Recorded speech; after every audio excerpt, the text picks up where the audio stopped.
श्रीमद् भगवद गीता का 7वां अध्याय का 20वां श्लोक का अनुवाद। जिनका ज्ञान उन कामनाओं के द्वारा हर लिया गया है, वो अपनी प्रकृति के द्वारा नियंत्रित होकर उन नियमों का आश्रय लेते हैं। इस प्रकार वे अन्य देवताओं को प्राप्त होते हैं। इसका मीनिंग भी समझेंगे आगे। काव्य अहंकार को कामना माने सौदा, जहाँ आस विषय की सर झुकाया पूजा। ज्ञान गया मुक्ति गई, बचा भीतर बोझा। पूजता वो काम को, सच से छुपता बैठा। बुद्धि दास के जैसी है, उसका मालिक कोई ना कोई होगा। अहंकार बुद्धि को हर लेता है। प्रज्ञावान भोला मिलना बहुत मुश्किल होता है। जो चीज़ जितनी मूल्यवान है, अहंकार उस पर उतनी जल्दी कब्जा करता है। जो चीज़ जितनी मूल्यवान है, अहंकार उस पर उतनी जल्दी कब्जा करता है। जैसे किसी की बुद्धि तेज है तो अहंकार उसकी बुद्धि पर कब्जा कर लेता है। किसी के बाल बहुत सही हैं तो अहंकार बालों पर भी कब्जा कर लेता है। जैसे जब बाल, फॉर एग्जांपल, जब हम लोग के बाल छोटे रहते हैं तो हम लोग अपने बाल पर उतना ध्यान नहीं देते हैं क्योंकि छोटे हैं, मूल्यहीन हैं। जब वही बाल बड़े हो गए और जुल्फ़ें आ गई तो उसको कैसे रखना है, ये हम लोग सोचने लगते हैं कि किसको कैसे रखा जाए, किस तरह का स्टाइल करा जाए। तो फिर वहाँ पे अहंकार आ गया। तो यही बोल रहे हैं कि प्रज्ञावान भोला मिलना बहुत मुश्किल है। मतलब ऐसा कोई व्यक्ति जिसके पास बुद्धि भी हो, जिसकी बुद्धि भी तेज हो, आईक्यू भी बहुत ज़्यादा हो और वो प्रज्ञावान भी हो और भोला भी हो। ये दोनों कॉम्बिनेशन एक व्यक्ति में मिलना बहुत मुश्किल है और बहुत दुर्लभ है। अहंकार वो है जो हमेशा द्वैतात्मक होता है। अहंकार कभी नहीं कह सकता कि मैं बस हूँ। अहंकार हमेशा द्वैतात्मक ही होता है। जैसे फॉर एग्जांपल हम लोग एकांत का ही एग्जांपल लें तो जब हम लोग रहते हैं, हम लोग को अकेलापन फील होता है। उस टाइम दो चीज़ होती है हम लोगों के सामने, एक तो मैं हूँ और एक और ये चाह कि कुछ और चाहिए मुझे जो मुझे पूरा कर सके। क्योंकि मैं तो हूँ लेकिन मैं अधूरा हूँ ना, तो मुझे कुछ चाहिए जो मुझे पूरा कर सके। तो यही यहाँ पे अहंकार को बताया कि अहंकार हमेशा द्वैतात्मक होता है। ये अद्वैतात्मक कभी भी नहीं होता। तभी होता है जब अहंकार क्षीण होने लगे, बहुत कम बचे, तब ऐसा कहा जा सकता है कि अद्वैतात्मक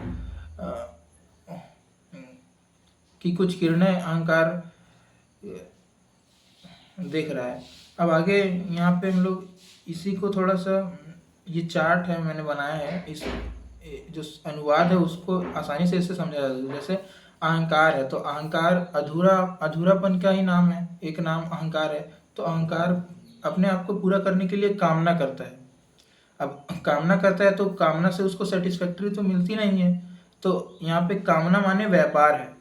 इसको समझने के लिए अच्छे से तुम लोग, कामना माने व्यापार, तो वो व्यापार करता है और उसको कामना से सेटिस्फैक्ट्री मिलती नहीं, तो मतलब व्यापार में उसको लगातार घाटा मिलते जा रहा है। तो एक कामना करा तो उसमें लॉस पड़ा। अब फिर वो सोचता है कि यार अब इसमें जो लॉस हुआ, अब इसकी भी तो भरपाई करनी है। तो वो बहुत सारी कामना करने लगता है, मतलब माने बहुत व्यापार करने लगता है। और जो संक कॉस्ट है, जो मतलब संक कॉस्ट ऐसा कॉस्ट होता है जो डूब चुका है व्यक्ति का। जैसे कोई पैसा है, समय, संसाधन है जो आप पहले ही खर्च कर चुके हैं और अब वो दोबारा वापस नहीं आ सकती।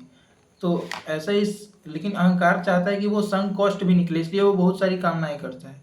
और जब इतनी सारी कामनाएं करता है तो अब उसको कामना से आशा भी रहेगा, क्योंकि उसको उसका संक कॉस्ट भी निकालना है और जो उसको सेटिस्फैक्ट्री नहीं मिली उसको भी उसको पाना है। तो अहंकार लगातार कामना करने लगता है और जब इतना जरूरी हो जाता है उसके लिए कामना करना, तो वो कामना को बहुत ज़्यादा अधिक महत्व देने लगता है। तो महत्व जब कामना का बढ़ जाता है तो कामना ही एक तरह से देवता बन जाती है उसके लिए। वो कामना को ही पूजना शुरू कर लेता है। वो कामना से बहुत ज़्यादा आसक्ति रखनी शुरू कर देता है। तो अहंकार बनाम कर्जदार अहंकार, इसी को यहाँ पे आचार्य जी ने इस श्लोक में समझाया है। यहाँ पे बता रहे कि कृष्ण एक निर्वैयक्तिक सिद्धांत इम्पर्सनल लॉ है। यहाँ पे आचार्य जी बताएं कि कृष्ण एक निर्वैयक्तिक सिद्धांत है, इम्पर्सनल लॉ मतलब क्या होता है? निर्वैयक्तिक मतलब कोई व्यक्ति विशेष का सिद्धांत नहीं है। जैसे कृष्ण भी एक युग में हुए होंगे और वो व्यक्ति हुए होंगे, उन्होंने जो जीवन जिया, जो गीता दी, जो सिद्धांत दिए, वो ऐसा था जैसे न्यूटन का ग्रेविटेशन का लॉ। तो जो ग्रेविटेशन का लॉ है वो कोई व्यक्ति पर डिपेंडेंट नहीं है, वो तो हमेशा लगेगा, जब तक ह्यूमैनिटी है तब तक रहेगा। ऐसे ही जो कृष्ण ने गीता के रूप में जो अपना सिद्धांत प्रस्तुत किया है, जो कृष्ण है वो एक सिद्धांत है इम्पर्सनल। जैसे कृष्ण कोई बाहर का सिद्धांत नहीं है, जैसे हमारे ही अंदर विवेक है, बुद्धि है, अपनी अपनी बोध है, उसी को जग गया तो वही कृष्ण है। तो कृष्ण कोई व्यक्ति विशेष नहीं है, कृष्ण निर्वैयक्तिक सिद्धांत है जो हमेशा लागू होगा। जिसकी कामना जितनी गहरी होती है वो उतना आशा रखेगा कामना से। बिल्कुल, क्योंकि यहाँ हम लोगों ने समझा कि यार कामना करता है अहंकार और वो हमेशा उसमें घाटा खाता है, क्योंकि कामना से उसको सेटिस्फैक्ट्री तो मिल नहीं रही है, तो वो और कामनाएं करने लगता है। और अब कामनाएं बढ़ गई तो उसको जो उस पहली कामना थी उसमें जो उसने लॉस झेला, उसके लिए उसको संक कॉस्ट भी अब निकालना है, तो उसको कामनाएं से बहुत ज़्यादा आशा रखनी पड़ेगी, क्योंकि उसको तो उससे संक कॉस्ट भी निकालना है जो उसने पहले हार चुका है। और उसको अब जो सेटिस्फैक्ट्री भी चाहिए कामनाएं से। तो कुल मिला के वो बहुत आशा रखता है कामना से। करने और गलती करने से हम नहीं सीखते, हम खुद को देखने से सीखते हैं। ज्ञानी होना बड़ी बात नहीं है, ज्ञानी होना बहुत बड़ी बात नहीं है। हाँ ठीक है। घास और नारियल एक समान है प्रकृति में, अंतर सिर्फ बस एक तल का है, आजादी के तल पर, उसका अनबिके होने पर। घास और नारियल का पौधा दोनों एक समान है प्रकृति में, क्योंकि वहाँ पे कोई चाह नहीं है कि यार मैं श्रेष्ठ हूँ, मैं श्रेष्ठ हूँ। जो प्रकृति में है वो दोनों ही श्रेष्ठ और सुंदर है। पर बात वहाँ आ जाती है, आज़ादी के तल पर इन दोनों में अंतर हो सकता है। आज़ादी के तल पर अंतर हो सकता है उसके अनबिके होने पर। हम कामनाओं की पूर्ति नहीं चाहिए, हमें कामनाओं की पूर्ति नहीं चाहिए, हमें कामनाओं से मुक्ति चाहिए। बिल्कुल। और जो दूसरा